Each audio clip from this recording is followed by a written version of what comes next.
Bugün çok sevdiğim konuklarım var. Ve çok da güzel bir filmi konuşacağız. Bir Cumhuriyet şarkısı.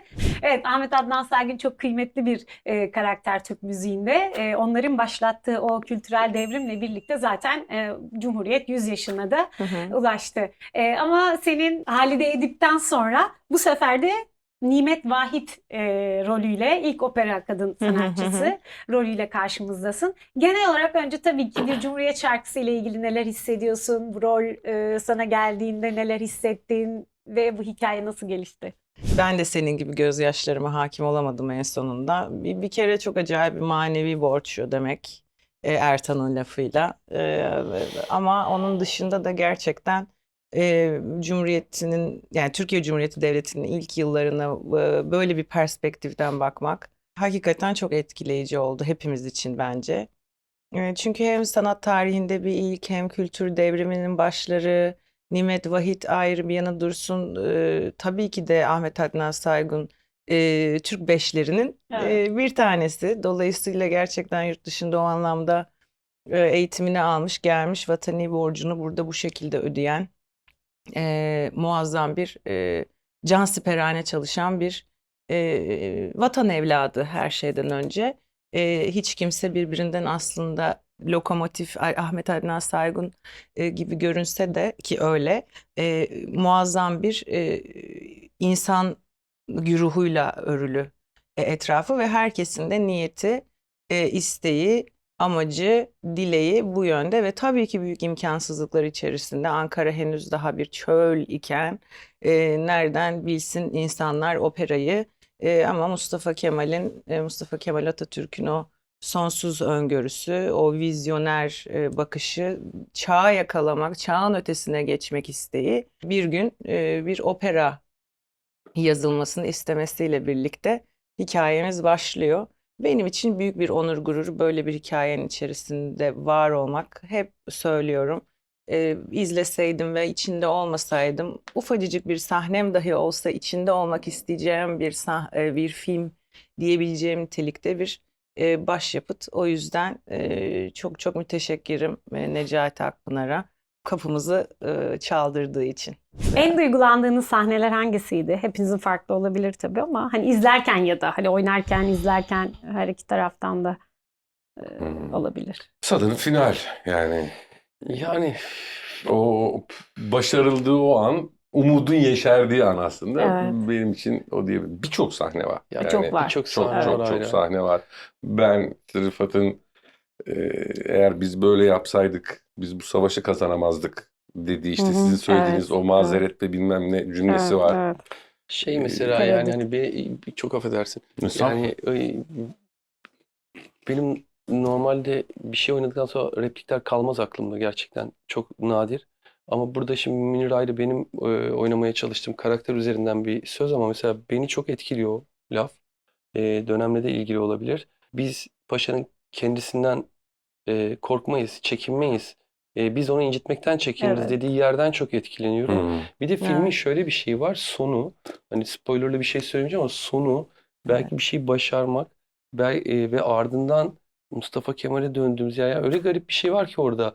Hani mutluluk, hüzün, heyecan her şey böyle birbirine karışıyor Evet. ve beni şey çok etkiledi.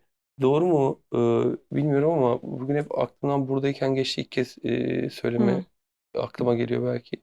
Yani Mustafa Kemal'in e, derin bir yalnızlığı var ve bu derin yalnızlığına Şimdi onu dair de söyleyecektim. garip bir şey var. Yani yani bizim şahit olduğumuz önümüzdeki hikaye ve de şunu daha çok idrak etme şansım oldu.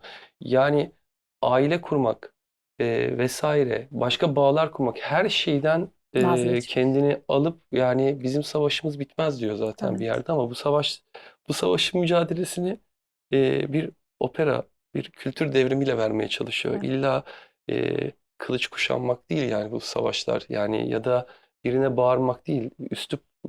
Üslupla ilgili çok güzel şeyler söylüyor. Neyse uzatmayayım ama yani genel anlamda Ve çok yaşayacağız çarpıcı sadece bir 4 bütüne yıl. şahit olacağız galiba. Evet. Bir de son 4 yılına tabii. Ya işte yani ve sadece 4 yıl var artık bu dünyada Evet. bilmeden.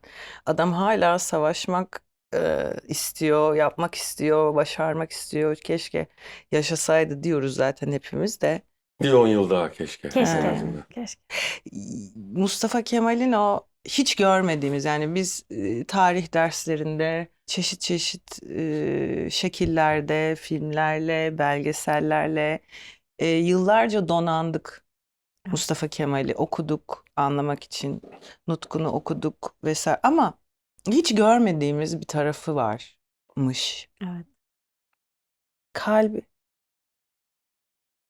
Yani bana en çok dokunan yerde aynen orası oldu filmin sonunda. Yani o kısmet olmadı. Bir laf var ya, O kısmet bilmiyorum, olmadı. yanlışım Olmadı, varsa lütfen düzeltin ama çok böyle duyduğumuz artık dile hani güç zehirlenmesi derler ya. Yo, zehirlemiyormuş aynı Evet. zamanda belli ki. Tam tersine Yani geliştiriyor Mustafa Geliştiriyor. Kemal. Hani yani geliştiriyor, aksine tekrar, yani bence hani tekrar yıkıp yenisini, tekrar hani yenisini hani bu anlamda çok umut verici. Benim bunu çok net söyleyebilirim.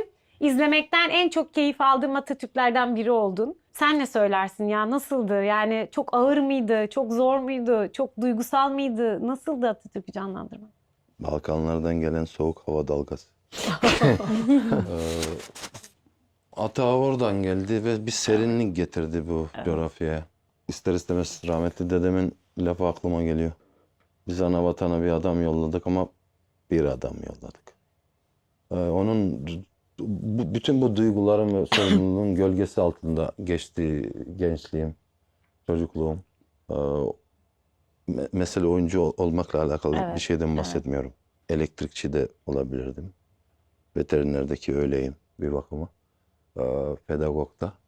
O sorumlulukla ve o bilinçle ve o haşır neşirlikle geçti çocukluğum, gençliğim. Gerçekten o laf, Balkanlardan gelen soğuk hava dalgası, çok doğru bulunmuş bir laf ve coğrafik bir dayatmadır ama oradan geldi ata ve serinletti bu Orta Doğu'yu. Salih, senin bu rolü canlandırırken ben seni ilk gördüğümde ekranda, film başladığında dedim ki ya ben de olsam Salih'i oynatırdım zaten. Çünkü hem o duyguyu çok iyi veriyorsun, işte senin de hani İzmirlilik durumu, Saygun da öyle. O yüzden hani benim de ilk aklıma geleceklerden biri sendin gerçekten ve çok Teşekkür da ederim. başarılı bir şekilde altından kalkıyor. O tüm duyguyu bize geçiriyorsun. Senin filmle ilişkin, Saygun'la ilişkin ve tüm bu Atay'la ilişkin tabii ki ve tüm bu hikayeyle ilişkin nasıldı? Senin için nasıl bir serüvendi? Herhalde herkesin kariyerinde farklıdır, senin için de.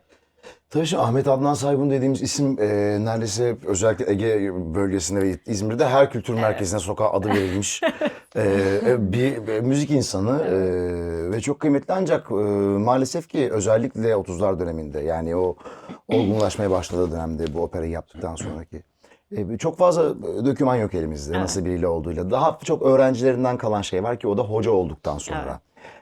Oysa bir Cumhurbaşkanlığı senfoninin başına geçirilmesi var. Oradan tekrar gönderilmesi var Mustafa Kemal'in ölümünden sonra. O yüzden hani bu dönemi çektiğimiz yerde Ahmet Adnan Saygun'la ilgili aslında çok fazla done yoktu. Kim olduğuna dair bir şey yoktu.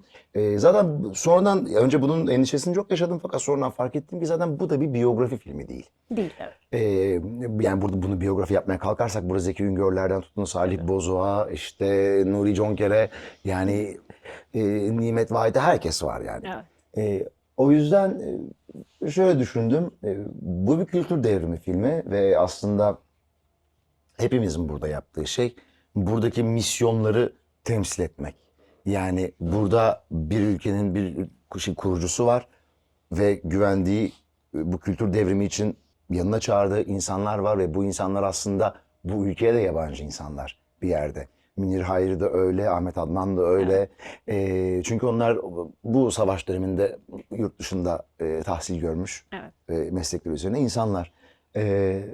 Ve bunun yarattığı aslında filmde çok böyle üst örtülü, çok tatlı bir komedi de var.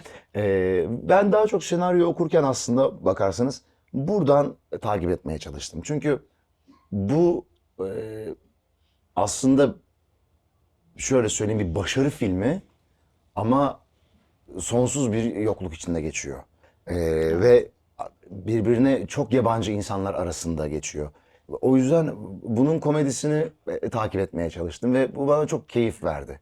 Öte yandan alt tarafta giden işte medyayla beraber bir evlilik Evet. hikayesi var Ahmet Adnan'ın ve burada bir operanın yükselişi varken bir evliliğin çöküşünü konu Evet. alıyoruz aynı zamanda. Bu Şey, çok doğum ve ölüm gibi. aynen. Evet, aynen. Çok insani bir şey çünkü bu. Senin için nasıl bir serüvendi? Hani herkese sorduğumu sana da sormak istiyorum. Yani o duygu içinde bulunmak, kostümü giydiğin anda işte o tarihte yolculuğa çıkmak ama duygudan duyguya da koşmak. Şöyle, şimdi senaryoyu okuduğumda benim en çok etkilendiğim kısım bu arada şu oldu. Mediha'nın tamam dediği kısım. Yani orada evet fragmanda da gördüğümüz. Çünkü orada aslında şunu görüyoruz. Yani aslında orada Mediha tamam derken iki şeye tamam diyor. Aynı zamanda 1934 yılında bir kadına hayat vermek çok başka bir yolculuğa çıkardı beni. Gerçekten bilmediğim bir keşfe gittim ve oradaki kadın da bir işte 1934 yılında bir evliliğin içinde bir kadın erkek ilişkisini de yaşayan ama aynı zamanda Atatürk'ün ışığında çok modern, cesur bir müzisyen ve aynı zamanda da Atatürk'e de yaraşır olmak adına o çünkü kadının şeyinde yaraşır olma şeyi de o içinde çünkü pır atan bir şey. O cesur Türk kadınının izleri Şifanur'da da var. Şifanur tüm ailesini kaybediyor savaşta ve Ahmet Adnan Saygun'a çok büyük bir hayranlık duruyor ve ondan çok şey öğrenmek istiyor. Evet. Ve her türlü desteği vermeye çalışıyor. Gece gündüz nota yazılıyor falan. Orada da vefakar, cefakar ve öğrenmeye açık, öğrenmeye aç bir Türk kadını var. Filmi çekerken de o gün hep birlikte izlerken de şunu çok hissettim. Zaten bildiğimiz bir şey ama belki de unuttuğumuz bir şey olabiliyor. Kadın olmak muhteşem bir şey evet ama bir cumhuriyet kadını olmak bambaşka bir şey ve izlerken tekrar böyle bunu hissedip çok duygulandım. Ahmet Adnan'a olan hayranlığını da Nükhet hayatını tamamen böyle müziğe adayıp artık hani müziğin varlığını tutunup hayatta kalmış bir kadın aslında. Çünkü ailesini de kaybettiği için. Ve Ahmet Adnan onun için bir umut oraya geldiğinde o artık hani ona yeni bir şey öğretebilir. Bambaşka bir şey, yeni bir şey başlayabilir. Başarabilirler, başarma ihtimali. Onun için o kadar büyük bir umut ve neşe kaynağı ki oraya tutunuyor bence. Ve hayranlığı da bence oradan geliyor. Çok teşekkürler hem bu röportaj Teşekkür hem de ederiz. film için. Sağ olun. Biz teşekkür ederiz. Teşekkür ederiz.